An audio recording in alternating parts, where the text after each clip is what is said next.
အားလုံးပဲမင်္ဂလာပါကျွန်တော်ဒီနေ့ပြောသွားချင်တာကတော့အသုံးလဲများပြီးတော့တကယ်အသုံးလဲဝင်တဲ့ Windows key နဲ့တွဲပြီးမှအသုံးပြုလို့ရတဲ့ shortcut key ၃ခုအကြောင်းကိုပြောသွားချင်တာဖြစ်ပါတယ်ပထမအဦးဆုံးကျွန်တော်ပြောချင်တဲ့ shortcut key ကတော့ setting ကိုသွားတဲ့ shortcut key အကြောင်းပါ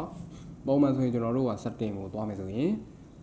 start button နဲ့နှိပ်တယ်ပြီးရင်ကျွန်တော်တို့ဒီမှာ setting မှာနှိပ်တယ်အဲ့ဒီကိုကျွန်တော်တို့သွားလိုက်မယ်အဲ့လိုမျိုးတစ်ဆင့်ချင်းစီသွားမှရောက်တယ်ပေါ့နော်အဲ့တော့ကျွန်တော်တို့အဲ့လိုမျိုးသွားစရာမလိုဘူးအခု Windows key ရဲ့ I ရဲ့ကျွန်တော်တို့တွဲပြီးနှိပ်လိုက်မယ်ဆိုလို့ရှိရင်ဒါ setting ကိုကျွန်တော်တို့အမြန်ရောက်သွားမယ်နီးလန့်လေးဖြစ်ပါတယ်ဗောနော်အဲ့တော့ဒီ shortcut လေးသိထားတယ်ဆိုရင်ကျွန်တော်တို့ကဒါပုံမှန် setting ဝင်နေကြတဲ့ကျွန်တော်တို့ကပို့ပြီးမှမြန်မြန်ဆန်ဆန်နဲ့ကျွန်တော်တို့ဝင်သွားနိုင်မှာဖြစ်ပါတယ် shortcut ကတော့ Windows key ရဲ့ I ရဲ့နှိပ်လိုက်မယ်ဆိုရင်အခု setting ကိုတစ်ချက်တည်းနဲ့ရောက်သွားမှာဖြစ်ပါတယ်နောက်တစ်ခုကတော့ကျွန်တော်တို့ File Explorer เนาะကျွန်တော်တို့ရဲ့ဓာတ်ပုံတွေ video တွေ file တွေကျွန်တော်တို့ရဲ့ file မှန်သမျှပါเนาะကျွန်တော်သိမ်းစီးတွေလာကြည့်တဲ့နေရာပေါ့အဲ့တော့ File Explorer ဆိုပုံမှန်ဆိုကျွန်တော်တို့ကဒီမှာ File Explorer icon လေးကိုနှိပ်ပြီးမှဝင်သွားရင်သွားမယ်ဒါမှမဟုတ်လို့ရှိရင် file ဆိုမှကျွန်တော်တို့ရိုက်ရှာပြီးမှဒါဝင်သွားရမယ်ပေါ့เนาะဆိုတော့အဲ့လိုမျိုးကျွန်တော်တို့သွားဆင်မလို့ပဲねအခုအမြန်သွားမယ်အဲ့ shortcut ကတော့ Windows key နဲ့ E နဲ့နှိပ်ရမှာဖြစ်ပါတယ်ဒါဆိုရင်တော့ခုလို Windows key နဲ့ E နဲ့တွဲနှိပ်လိုက်တာနဲ့တခါလဲဒါကျွန်တော်တို့ file တွေသိမ်းစီးတဲ့နေရာ File Explorer ကိုတခါလဲ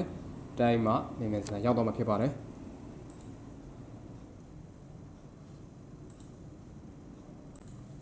နောက်တစ်ခုကတော့ကျွန်တော်တို့အခုအသုံးပြုနေတဲ့ဒီ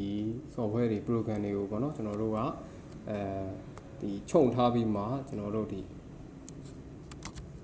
desktop မြင်ကွင်းပေါ်လာကြည့်နေတဲ့ချိန်ကြလို့ရှိရင်ကျွန်တော်တို့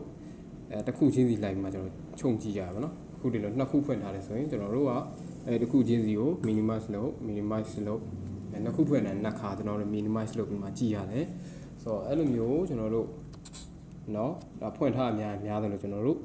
ခြုံကြည့်ရမှာဖြစ်တဲ့အတွက်တစ်ခါတည်းနဲ့ကျွန်တော်တို့မြန်မြန်ကိုဖွင့်ထား program ကိုချုပ်ပြီးမှ desktop ကိုလမ်းကြည့်ခြင်းနဲ့ဆိုရင်